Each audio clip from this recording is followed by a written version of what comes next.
The war had entered a new phase. By the summer of 1944, the Allies had smashed through the defenses of Normandy and pushed deep into the heart of France. What once was a battlefield of chaos had become a pathway of victory. Yet behind this triumph hid a problem that could destroy everything they had fought for. The tanks were moving faster than the supplies could follow. Fuel, food, and ammunition were trapped miles behind, stacked on the beaches that once ran red with the blood of fallen men. The soldiers at the front could fight, but without what fed their weapons and their will, victory itself would collapse. It wasn't the German army that threatened the Allies now. It was distance. The farther they advanced, the more fragile their lifeline became. Roads were clogged with mud and wreckage, bridges had been blown apart, and trucks were breaking down faster than they could be repaired. The entire invasion force risked grinding to a halt, not because of enemy fire, but because their own machines were starving. And then came the idea that changed everything. An endless convoy of trucks that would move supplies nonstop, 24 hours a day, across hundreds of miles of war-torn land. It sounded impossible, yet it became the heartbeat of victory. They called it the Red Ball Express. It wasn't created by generals in clean uniforms or men sitting behind desks. It was built by drivers, ordinary soldiers thrown into extraordinary chaos. Most of them were African-American men who had been told they weren't fit for combat, but were now tasked with keeping the entire Allied army alive. Their orders were simple and absolute. Keep the supplies moving. If you stop, the war stops. Thousands of trucks filled the roads of France, engines roaring, tires burning, drivers gripping the wheel through exhaustion and fear. They drove through dust, rain, and fire, often under the threat of German air raids. Many had to steer without headlights at night to avoid being spotted from above. They followed faint convoy lights or the reflection of stars on the road, trusting memory more than sight. One wrong turn could lead into an ambush or straight off a broken bridge. But they didn't stop. They couldn't. Every gallon of gasoline they delivered powered a tank that pushed the Germans back. Every crate of ammunition they carried meant another victory bought with their sweat. For every step forward the front line took, these men had already conquered miles of danger to make it possible. They were the veins of the Allied war machine, carrying the lifeblood that kept the army alive. Most of them received no recognition. They worked in silence, slept in their trucks, and risked death without medals or fame. But there was pride among them, a quiet, fierce pride in knowing that the war would crumble without them. One driver later said, "We didn't have medals. We had missions." Their courage wasn't celebrated, but it was felt in every battle the Allies won. As the front moved toward Paris, the Red Ball Express became a legend on wheels. Over 700 miles of road were reserved for its convoys, marked with red circles so no one would block their path. At its peak, a truck passed every 15 seconds, forming a living chain of motion that never stopped. The air smelled of diesel and determination. Soldiers at the front said they could always tell when the Red Ball was near. The rumble of trucks meant food, fuel, and hope were coming. The miracle of their success, however, carried its own curse. The faster the Allied army advanced, the harder it became for the convoys to keep up. Roads disintegrated under the constant traffic. Engines overheated. Drivers went days without sleep, their eyes bloodshot and hands shaking from exhaustion. They were heroes without armor, fighting a war without weapons, racing against time itself. And though their courage powered one of history's greatest military advances, deep inside every driver's heart burned the same question. How long could they keep going before everything finally broke? The deeper the Allies pushed into Europe, the more brutal the burden became for the men of the Red Ball Express. France's roads were never meant to carry this much steel and weight. Rain turned dirt into sludge, bridges collapsed under convoys, and entire routes vanished in the chaos of war. Still, the trucks kept moving. Every driver knew that one stalled engine could delay an entire column, and one delay could starve a division fighting at the front. They had become more than transporters. They were the invisible warriors of momentum, pushing the war forward 1 gallon of fuel at a time. By August 1944, the Red Ball Express was moving nearly 12,000 tons of supplies every single day. Convoys stretched as far as the eye could see, engines roaring in rhythm like an industrial heartbeat. The men joked that their trucks didn't run on gasoline, but on nerve and determination. They had no armor to protect them, no guns to defend themselves, just the thin metal of their vehicles and the hope that they would make it to the next checkpoint alive. Every journey carried the weight of 1,000 lives depending on them. Nighttime was the most dangerous. With lights blacked out to avoid German aircraft, drivers could barely see the road ahead. The darkness swallowed everything except the faint glow of convoy markers. Sometimes, they followed nothing but the noise of the truck in front of them, trusting instinct more than vision. The air reeked of exhaust, sweat, and fear. One slip of the steering wheel could send a truck rolling into a ditch, but there was no time to stop and rescue. Every man had to keep moving. The convoy had to live, even if one truck had to die. As the miles passed, exhaustion became their constant enemy. Some drivers went nearly 2 days without sleep, hands trembling, eyes half closed. Men learned to drive with one hand while wiping their eyes with the other, praying that the road would stay steady long enough to make it through. When fatigue blurred their vision, they sang to themselves, shouted into the wind, or chewed coffee grounds to stay awake. Anything to keep the wheels turning. The Germans knew what these convoys meant. They started targeting roads with air raids and hidden artillery. Many Red Ball trucks were destroyed before ever reaching their destinations. But for every one that burned, 2 more took its place. The system worked because the men refused to stop. It was said that the Red Ball Express didn't have backup plans. It had courage. These soldiers, most of them young and untrained, became masters of improvisation. When bridges were destroyed, they built makeshift ones out of debris. When tires burst, they patched them with tape and rope. When engines overheated, they poured their drinking water into the radiators and prayed the trucks would keep going. They turned chaos into order, disaster into movement. There was no time to wait for instructions. Each decision was made on instinct and necessity. And yet, despite their sacrifices, racism still lingered in the ranks. The same men who risked their lives to keep the army alive often ate separately, slept apart, and were denied credit for their heroism. But within the convoys, color didn't matter. Every driver knew that if one fell, all would fall. They protected each other fiercely, bound by the road and the roar of engines. Out there, in the mud and darkness, brotherhood replaced prejudice.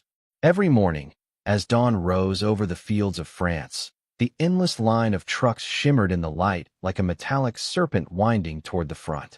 The soldiers at the front could hear them coming before they could see them. That sound, deep, steady, unstoppable, was the sound of victory being delivered. For the men of the Red Ball Express, it wasn't just about fuel or food. It was about proving that courage doesn't need a rifle, that victory isn't always won by the ones who fire the shots, but by those who make sure the guns never go silent. They didn't march into battle with flags or fanfare. They drove into it, mile by mile, through exhaustion, fear, and danger. And even as the war pressed onward, they knew one truth above all. The road ahead was long, the enemy was relentless, and there was no turning back. As the convoys rolled deeper into occupied Europe, the landscape around them began to change. The broken towns of France gave way to the battered plains leading toward the German border. The roads, already torn apart by bombs and tanks, became treacherous stretches of debris and ruin. Yet, through this devastation, the Red Ball Express never stopped. Their orders remained unaltered: deliver everything the front needs, no matter the cost. The war machine at the front line was hungry, and these drivers were its heartbeat. Every day began before dawn, when the air was still heavy with mist and the faint smell of gunpowder. Engines growled to life one by one, filling the silence with the rhythm of duty. Drivers tightened their gloves, checked their cargo, and whispered small prayers before hitting the road again. It didn't matter if their backs ached or their eyes burned from sleepless nights. There was no room for weakness. The Red Ball Express had become a living organism, every driver a vital cell keeping the body of war alive. Sometimes, the convoys passed through towns freshly liberated by the Allies. Children would run alongside the trucks, waving and laughing, their faces covered in soot but shining with hope. The soldiers smiled back, tossing candy or rations from their windows. For a moment, the horrors of war felt distant. But as soon as the laughter faded into the rearview mirror, the road ahead reminded them where they were. The landscape was scarred with destruction, Fields turned to craters, forests to skeletons, and houses to ash. This was the price of progress. The enemy was never far. German aircraft occasionally spotted the convoys, swooping down to unleash gunfire and bombs. Drivers would scatter off the roads, diving for cover as explosions ripped through the columns. When the smoke cleared, they would crawl back into their trucks, patch the holes, and drive again. They had no time to mourn or rest. The war demanded movement, and movement was all they knew. For many drivers, fear became a constant companion. The sound of distant gunfire no longer startled them. It was part of the background, like the hum of the engine or the clatter of loose metal. Some kept small photos of their families taped to the dashboard, reminders of what waited beyond the war. Others carried lucky charms, a ring, a coin, a letter folded in their breast pocket. It wasn't faith that kept them alive. It was the stubborn refusal to surrender to despair. Among them were men who had never been trusted with command or praised for their skill. Yet, on the road, they became leaders. They learned to navigate destruction, to make split-second decisions when roads vanished and bridges fell. When a convoy was ambushed, they didn't wait for orders, they acted. They created new routes through forests, fields, and ruins, inventing survival as they went. They became experts in endurance, soldiers of speed and silence. The Red Ball Express was no longer just a supply line. It was a symbol. It represented human will against chaos, determination against exhaustion, unity against division. Even as racism and segregation haunted their camps, the drivers found something purer on the road: mutual respect. The shared danger erased the lines that prejudice had drawn. When bullets flew or tires burst, skin color didn't matter. The only thing that mattered was getting the cargo through. The further east they went, the harsher the journey became. Rain turned roads into rivers, and freezing nights made engines seize up. Some trucks broke down in the middle of nowhere, surrounded by silence and the smell of burnt fuel. Others were lost to ambushes or accidents. But for every truck destroyed, another replaced it. For every driver lost, another took the wheel. The system didn't stop, it adapted. It endured. By late 1944, the Red Ball Express had moved more than 400,000 tons of supplies, an impossible achievement born out of desperation and courage. Yet the war still raged, and the front demanded more. The drivers knew that each delivery brought them 1 mile closer to victory, but also one step deeper into danger. The enemy was retreating, but the road ahead was filled with traps, mines, and ambushes. Every journey could be their last, yet they drove forward with the same unshaken resolve. And as the lights of the convoy disappeared into the foggy horizon, one truth echoed through every engine's roar: the Red Ball Express wasn't just carrying supplies. It was carrying the weight of freedom itself. By autumn 1944, the Red Ball Express had become the backbone of the Allied advance, the invisible artery that pulsed life into every battlefront. From the beaches of Normandy to the heart of France, the rumble of their engines had become as vital as the sound of gunfire. But as the front lines moved deeper into enemy territory, the demands on these drivers grew heavier, the roads crueler, and the exhaustion unbearable. What began as an organized supply system had now turned into a relentless race against time, weather, and human limits. The rain came first, endless, merciless rain that turned the narrow dirt roads into rivers of mud. Tires sank, engines choked, and convoys slowed to a crawl. Trucks that were once symbols of momentum now struggled to climb even the smallest hills. Drivers pushed, cursed, and prayed, their boots buried in muck as they tried to free vehicles weighed down by tons of fuel and ammunition. They had no choice but to keep moving. Stopping meant the front would starve, and the war would stall. Every mile felt like a victory, every delivery a miracle. As the weather worsened, so did the danger. German snipers hid in the forests along the routes, taking shots at convoys as they passed. Mines were buried under what looked like harmless puddles. Some trucks vanished in sudden explosions, leaving behind twisted metal and silence. Yet, before the smoke even cleared, the rest of the convoy pressed on. It wasn't courage that kept them going anymore. It was duty, worn deep into their bones. They had seen too much to believe in safety, but too much depended on them to stop. The drivers learned to read the road like a soldier reads the battlefield. Every shadow, every bend, every patch of mud carried a threat. They developed instincts sharper than any map or manual could teach. When communication lines broke down, when orders were delayed, it was these instincts that kept the supply chain alive. They became mechanics, scouts, and survivors all at once. When engines failed, they repaired them with whatever scraps they could find. When bridges were destroyed, they found new paths through villages and farmland. They didn't wait for rescue. They became their own salvation. Despite the hardship, moments of humanity still found their way into the chaos. Soldiers on the front would often cheer as the convoys arrived, waving and clapping for the men who had carried their lifeline across fire and ruin. Some drivers were greeted like heroes, offered coffee or cigarettes as thanks. Others just nodded, too tired to speak, before turning their trucks around to head back for another load. For them, celebration was a luxury they couldn't afford.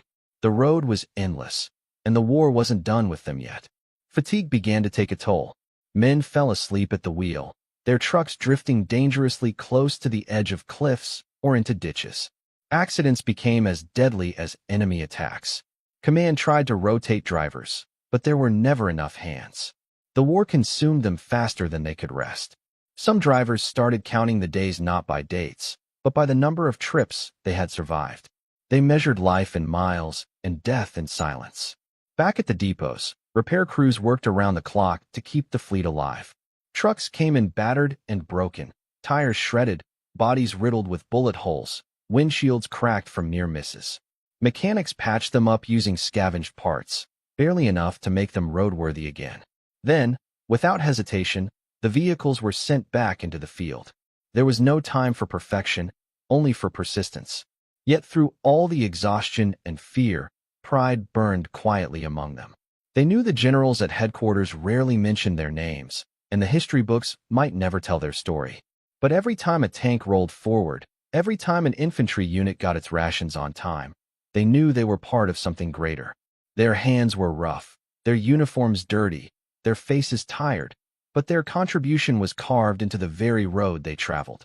By now, the Red Ball Express had hauled over 500,000 tons of supplies, fuel, ammunition, food, medicine, and hope. It was more than logistics, it was lifeblood. The drivers didn't fight with guns, yet their work cut deeper into the enemy's strength than any weapon could. And as the thunder of the front grew louder in the distance, one realization echoed through every convoy. The war was far from over, but the road ahead was theirs to conquer. Winter came like a curse. The bitter cold swept across Europe, freezing rivers and numbing bones. The same roads that had once swallowed dust now disappeared beneath layers of ice and snow. For the men of the Red Ball Express, it felt as though nature itself had turned against them. Engines that once roared proudly now coughed and sputtered in the freezing air. Fuel thickened in the tanks, tires cracked from frost, and men's fingers grew stiff around the steering wheels. Yet, even in the face of this merciless winter, the convoys moved. Because if they stopped, entire divisions at the front would freeze, starve, or die waiting. The air was sharp with the scent of diesel and fear. Drivers wrapped themselves in blankets and rags, trying to steal moments of warmth between deliveries. Some trucks had no heaters. Others had broken windows that let the icy wind cut through like knives. The nights were the worst. Endless stretches of blackness where headlights couldn't be used, and snow blurred every shape into a ghostly white. Drivers followed the dim glow of the truck ahead, praying it didn't vanish into the storm. Sometimes it did, swallowed by the night without a sound. The Battle of the Bulge had begun, and the Allied front was buckling under the weight of Germany's last desperate counterattack. Every bullet, every shell, every drop of fuel mattered. The Red Ball Express was ordered to double its efforts. Drivers who had already given everything were now being pushed beyond exhaustion. Convoys moved nonstop, 20 hours a day, through snowstorms and artillery fire.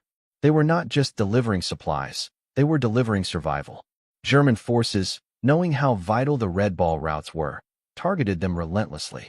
Fighter planes strafed convoys from above, while artillery shells rained down on frozen roads. Some drivers ditched their trucks and crawled for cover, only to climb back in as soon as the bombardment ended. There was no time to count the losses. Each destroyed truck was replaced, Each fallen driver mourned in silence. The war demanded sacrifice, and the road was its altar. The camaraderie between drivers deepened during these months. They looked out for each other, shared what little food they had, and risked their lives to pull fellow soldiers out of wrecked trucks. Brotherhood was born in frost and fire. The color of their skin didn't matter when they were knee-deep in mud, shivering under the same sky, hearing the same distant thunder of war. For many of them, it was the first time they truly felt equal, not in the eyes of the world, but in the eyes of survival. In rare moments of calm, they found fragments of peace. Around small campfires, men huddled close, telling stories of home, of families waiting across oceans, of dreams that felt too far away. Some played harmonicas, others sang quietly to keep their spirits alive. The firelight flickered against their tired faces, casting shadows that made them look older than their years. They laughed softly, knowing that laughter itself was an act of defiance against despair. By early 1945, the Red Ball Express had become more than a supply line. It had become a legend whispered across battlefields. Soldiers at the front waited for the sound of approaching engines like children waiting for salvation. When the convoys arrived, morale surged. Food, fuel, and ammunition brought not just the means to fight, but the reminder that they were not alone. Each truck that rolled in carried proof that someone, somewhere behind the lines, was risking everything to keep them alive. As the Allies pressed closer to Germany, rumors spread that the Red Ball Express might soon end. Some drivers felt relief. Others felt a strange sadness. The road had become their identity, the endless motion, the danger, the brotherhood. They had lived months on the edge of death, their courage hidden beneath grease-stained uniforms. When the war finally ended, what would become of them? Would the world remember the men who kept the guns firing, or would their stories fade like the smoke from their engines? Even as the front advanced and victory seemed near, the drivers kept rolling, their tires grinding through snow and mud, their faces set with quiet resolve. They weren't chasing glory. They were finishing what they had started. The Red Ball Express wasn't about medals or praise. It was about proving that courage could live behind the wheel of a truck, that victory could ride on four worn-out tires through the heart of war. In the chaos of war, when every second could mean the difference between victory and defeat, a lifeline began to form across the shattered roads of France. The Red Ball Express was not just a supply convoy. It was the artery that kept the heart of the Allied army beating. Every morning before sunrise, thousands of trucks growled to life, their engines echoing through the misty fields. Soldiers barely had time to rest. Many drove 20 hours a day, living off coffee and adrenaline. Dust coated their faces, and exhaustion clung to their bones, yet they kept going. The roads were dangerous, narrow, and often targeted by Luftwaffe planes. But the men behind those wheels didn't stop, because if they did, the front lines would fall silent. Each mile was a gamble. Tires burst, engines failed, and sometimes, entire convoys disappeared under enemy fire. But the trucks kept coming, like a metallic river flowing toward the fight. Many of these drivers were African-American soldiers, serving in segregated units, overlooked and undervalued. Yet their determination spoke louder than any speech. They raced through the night without headlights to avoid detection, guided only by the dim glow of the moon and the sense of duty that burned inside them.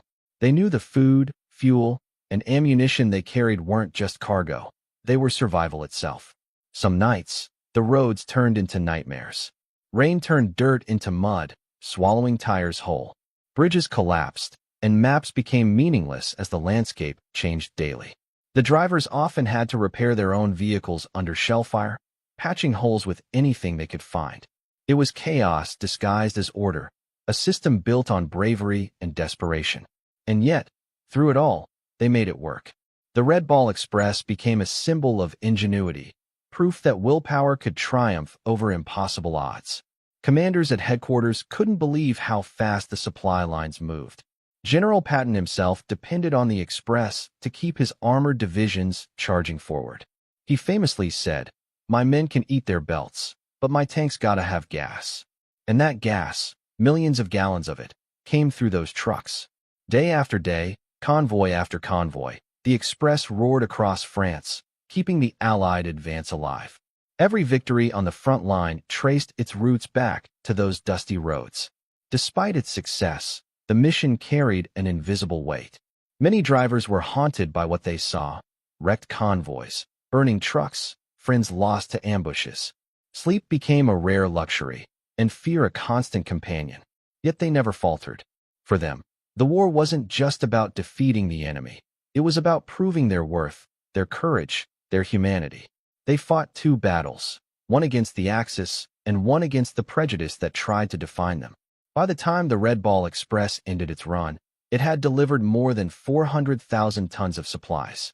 It kept the war machine alive when logistics seemed impossible. But beyond the numbers and medals lay something deeper, a testament to human endurance. In the face of chaos, they built order.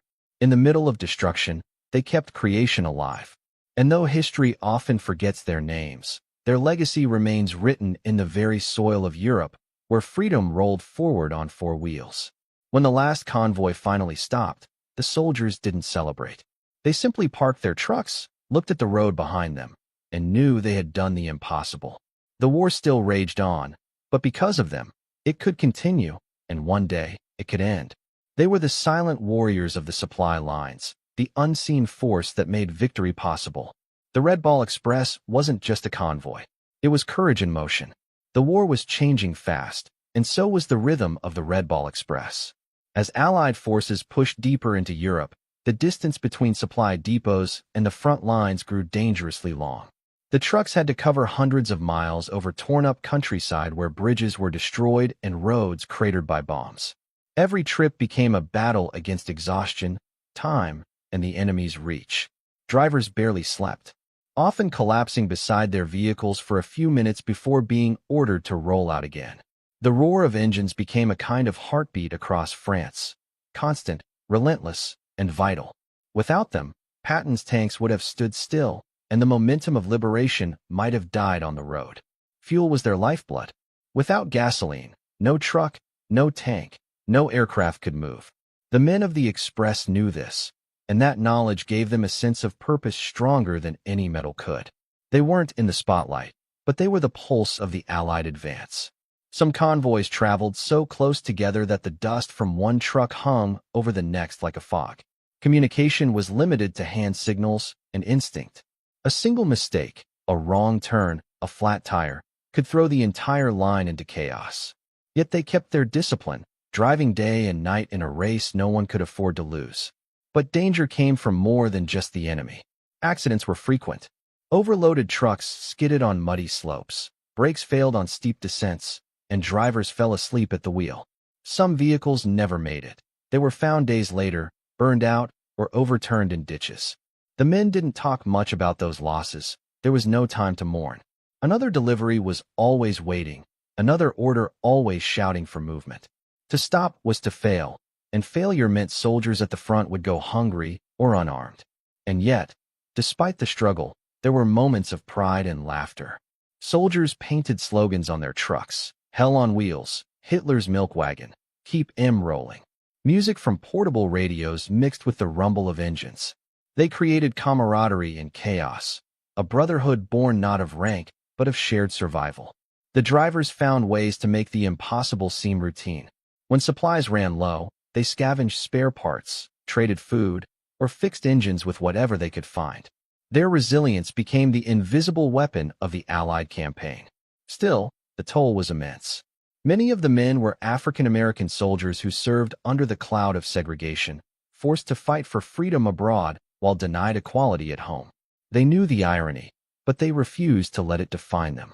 Every mile they drove was a statement, proof that courage had no color.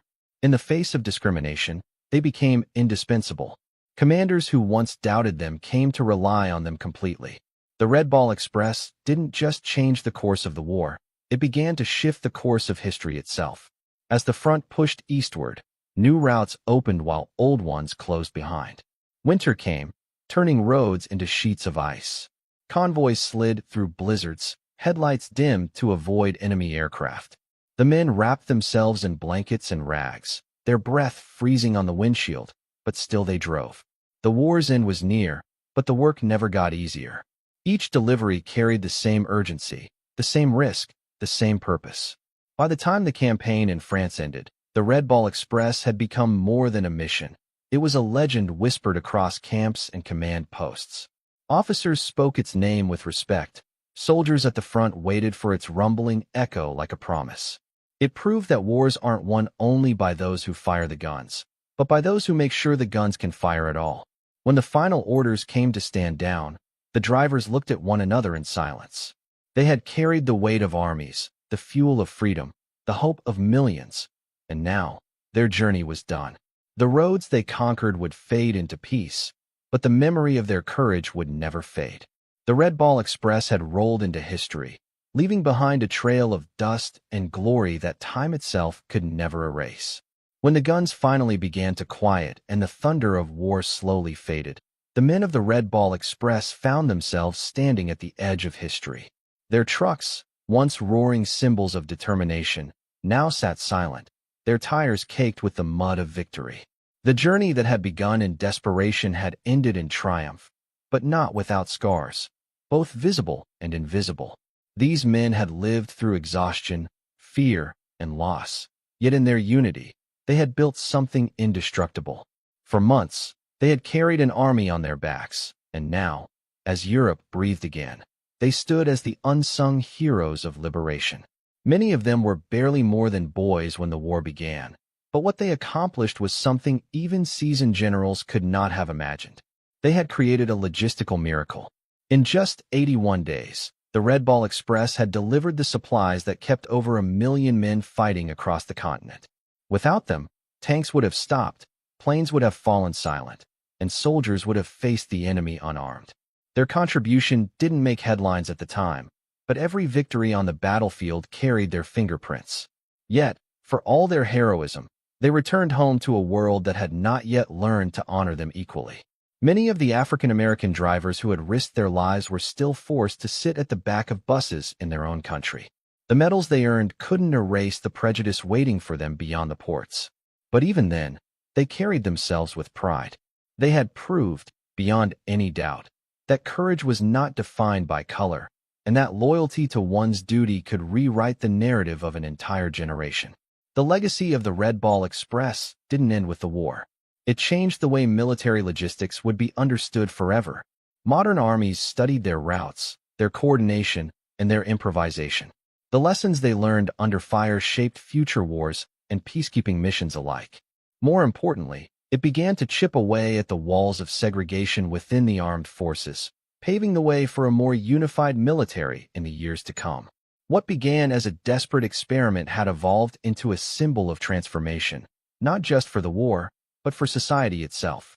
For the men who lived it, the memories never faded.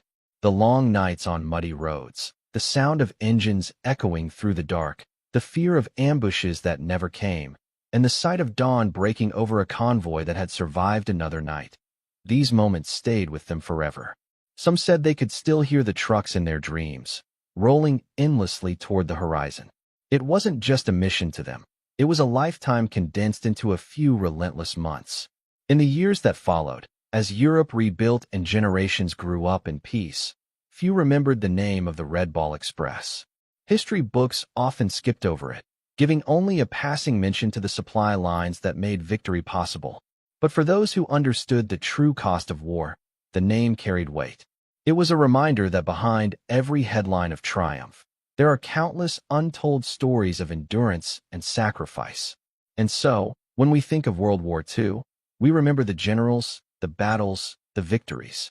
But somewhere, deep in the memory of history, the sound of engines still hums softly, the sound of trucks racing through the night, carrying the hopes of nations on their wheels. The Red Ball Express was more than a convoy. It was the heartbeat of freedom. Its drivers may have disappeared into time, but their journey continues to echo. In every story of resilience, every act of courage, and every moment when humanity chooses to keep moving forward, no matter how broken the road ahead may be.